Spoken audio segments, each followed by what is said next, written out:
बदली करून देण्यासाठी शरीर सुखाची मागणी करणाऱ्या राज्यकर उपायुक्त विरोधात अखेर गुन्हा दाखल।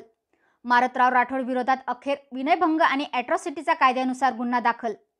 खामगाव जीएसटी कार्यालयातील घृणास्पद प्रकार।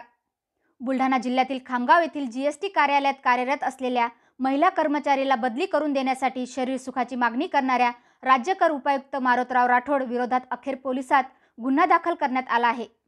पीडित महिलेच्या तक्रारीवरून अमरावती येथील गाडगेनगर पोलीस स्थानकात तक्रार दाखल करण्यात आली होती आणि या तक्रारीच्या आधारे अखेर या नराधम राज्यकर उपायुक्त मारुतराव राठोड विरोधात विनयभंग आणि ॲट्रॉसिटीचा गुन्हा दाखल करण्यात आला आहे।